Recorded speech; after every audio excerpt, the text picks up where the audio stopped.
How's it going, everyone? My name is Derek Afasi. I'm the owner of Afasi Financial Group and RetireSharp.com.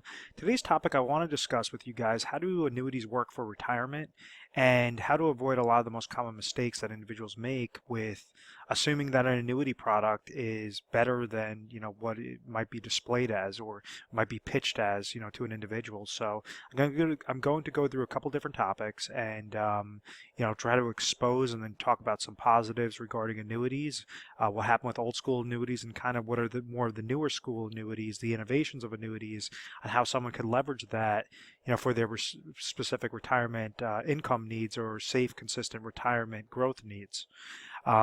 So let's get started.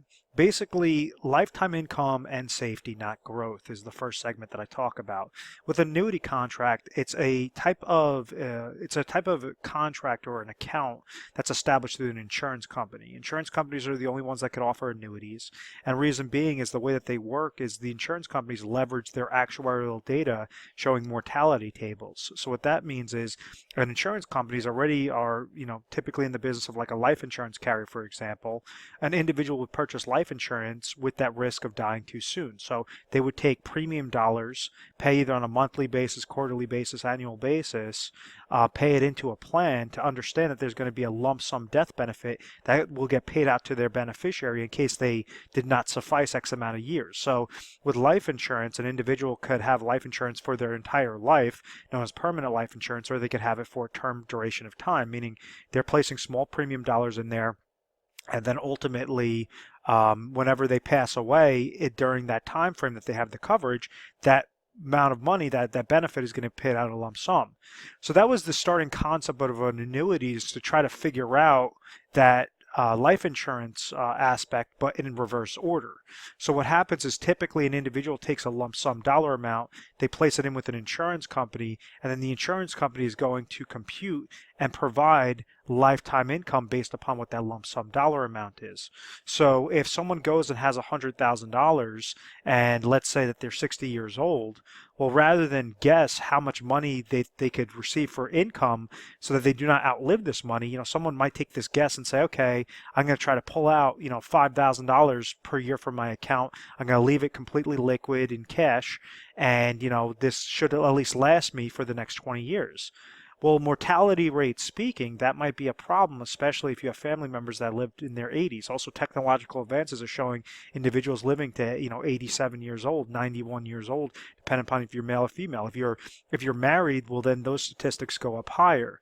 So these are the different concepts on why an individual could leverage an annuity contract and say, okay, if I go to a company, I could go to the best insurance company in my particular area that's offering the top cash flow percentage, that would say, okay, $100,000, maybe they could receive $7,000 of income for the rest of their life. So that's how annuitization typically works. That's what would happen was an individual would go to an insurance company, give them a lump sum initial deposit, and then that insurance company, depending upon whatever the best one was, or a random insurance company, you might have company XYZ that is providing this person $5,000 of lifetime income, as opposed to company ABC, which is providing them $7,000 of lifetime income. So obviously, the mistake that someone would make is go with a crappier payout rate, a crappier cash flow percentage than the better company is, and that's a very, very common mistake, and that's the mistake that a lot of insurance companies try to have individuals fall victim to. They try to do their marketing pieces so that their product, their company is going to stand out in their mind, and that's where they're going to essentially receive the call. With the basic types of annuity contracts, you could leverage it specific to your age, specific to what your goal is of either immediate income, deferred income, etc. So just always be mindful of that each carrier is going to be bidding on your business, and there's going to be a handful of carriers that are going to be really good for your specific situation. Don't fall into the trap of just going into a random company. So in this example, let's say that the company, ABC is giving them a 7% cash flow, meaning a $100,000 deposit is going to give them $7,000 per year for the rest of their life. So if they live into their 80s, their 90s, their 100s, $7,000 will still be paid, to that individual each and every year, each and every month, depending upon the terms of that contract.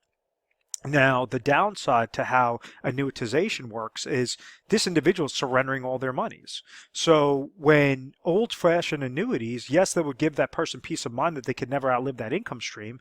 But what do we have? We have beneficiaries. We have loved ones that we might want to leave these monies to make sure that that's maximized. And this is where the shift has taken place. This is where the innovation of income riders came into play to state, well, rather than the old sorts of annuities that $100,000 would go to the insurance company's paying $7,000. Let's say the person lives for the first year, lives for the second year, and then passes away. Well, with those old sorts of contracts, we could deduct $14,000 from the original $100,000 deposit, and $86,000 is now pure profit to the insurance company. They got to leverage this $100,000, make money off of their money, and also receive a huge net net amount off of what they didn't pay out.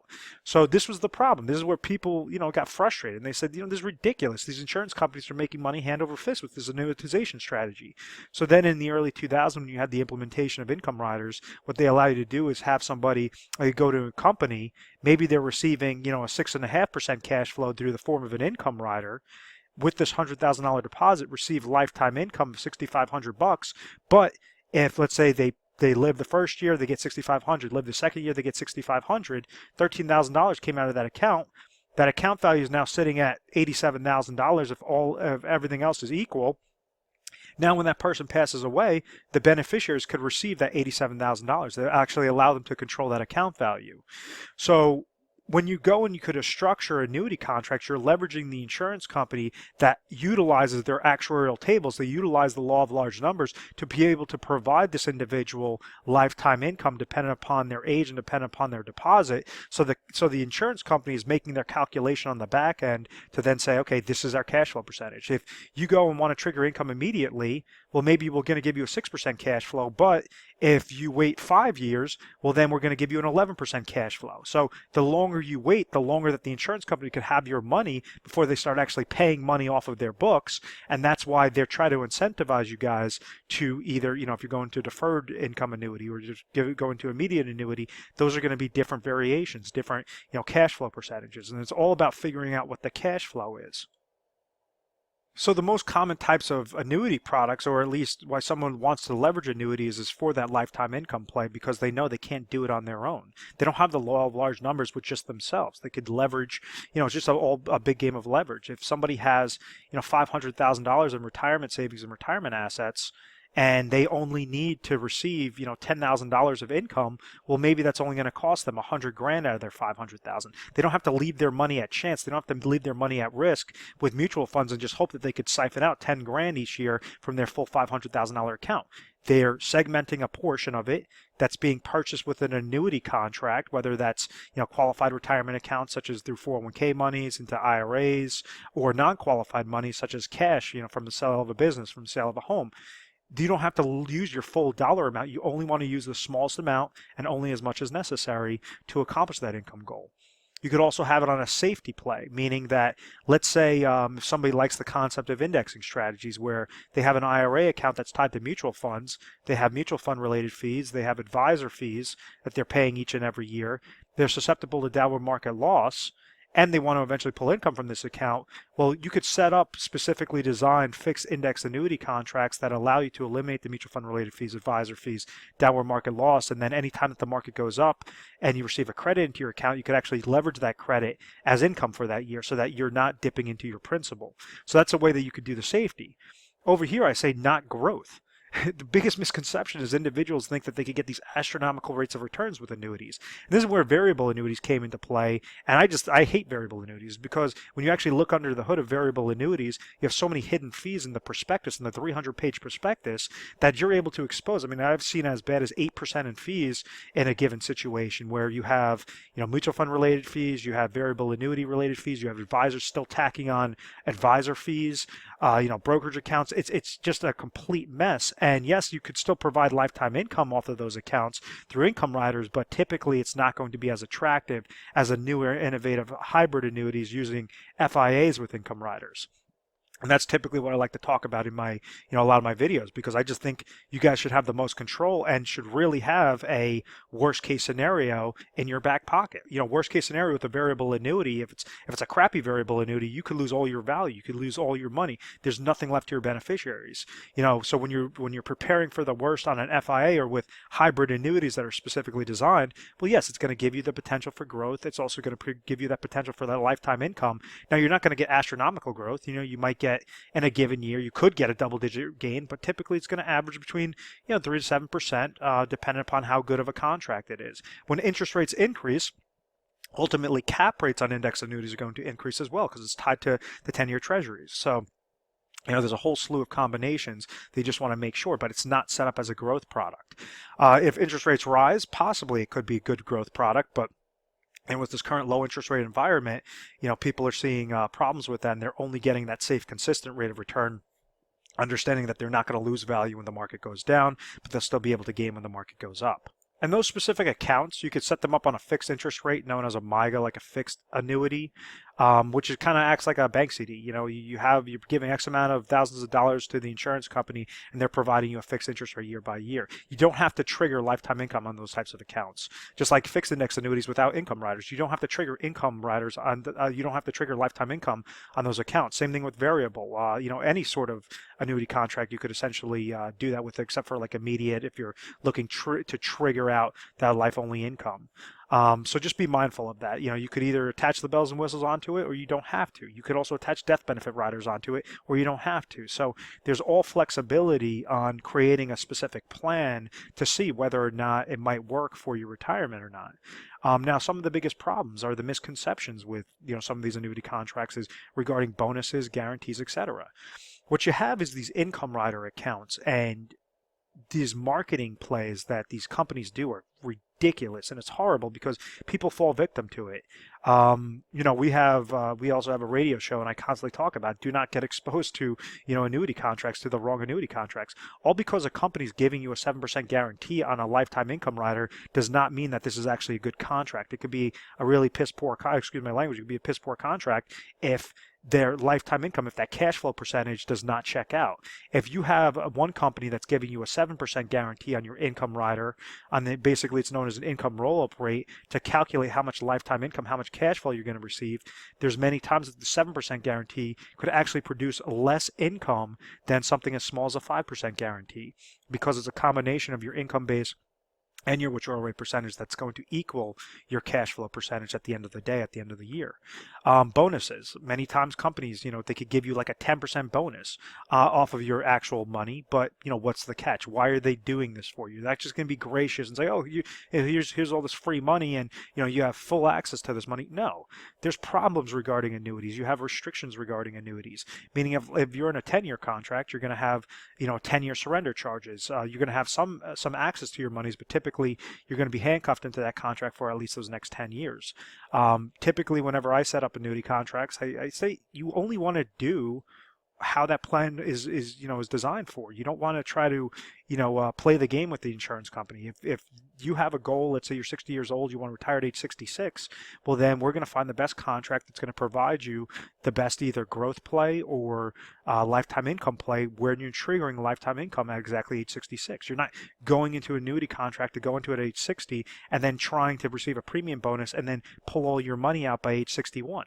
The companies are smart. Companies are multi-billion-dollar corporations. They're not that stupid to realize if they give you a 10% premium bonus, you're not just going to take the money and then just cancel the contract. They're going to hit you with surrender charges, with bonus recaptures, all those different aspects. So do not just get caught up in bonuses, because a lot of times bonuses really aren't worth anything. They're more fluff than anything. It's more of a teaser to get somebody into a product, just to basically, use their monies against them and restrict their access and restrict the actual benefits of that specific contract. Guarantees, once again, how to look under the hood and see whether or not a contract is good with specific guarantees or not. Don't just get caught up in the 7% guaranteed number, the 5% guaranteed number, because most likely there's more to that story, more to why the insurance company is trying to give you this offer. Insurance companies are not nice. They're able to, they're going out there for their own benefit. One of the points that I always try to make is, you could leverage, if you have about 1,200 different scenarios on average with like this individual that's age 60 that's looking to retire at age 66. Well, he might have 1,200 different products, recommendations, strategies that come back. Off of those 1,200, maybe 95% of them are complete garbage.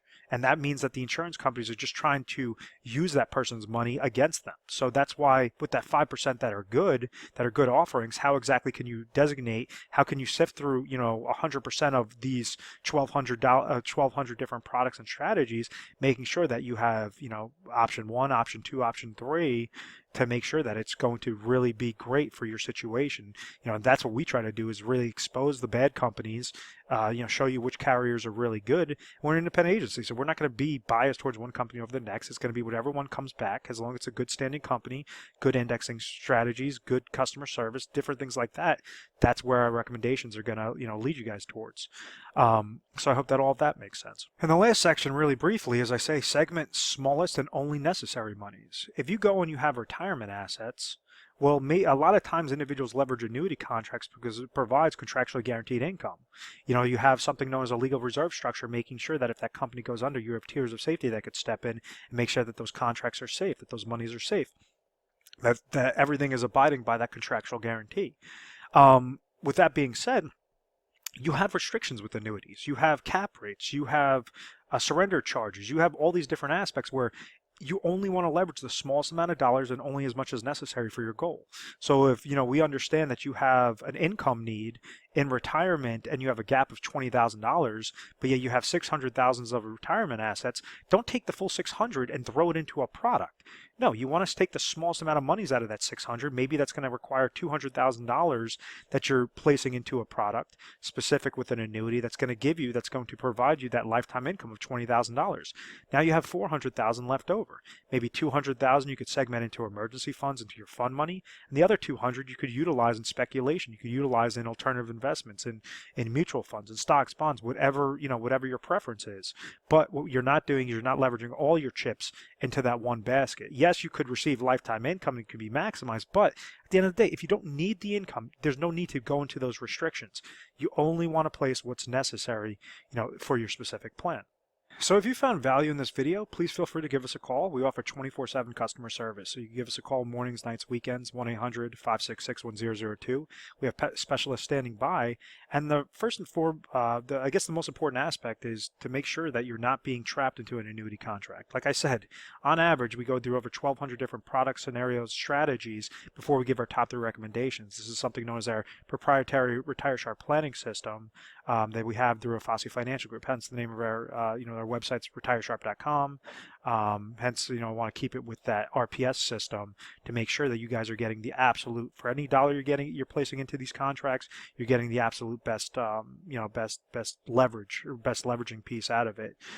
So with that being said, there's many times annuities are not correct for an individual situation. And that's what we try to do, is we try to let you know whether you can leverage an annuity. If you want to know the intricate details of it, we have access to every carrier in your particular area. So we work on a national basis, and we are A+ rated on the Better Business Bureau. It's because we try to give very honest feedback and educate you guys. We have a lot of free reports, free ebooks to help you guys get further acclimated. We create personalized reports, personalized videos for you guys, so that you guys could really understand what you have, what you need, and we'll be there to try to help you out. So I want to thank you very much for watching this video. Please feel free to subscribe to our YouTube channel, Retire Sharp, so you can have access to the most updated videos. Thanks so much, guys.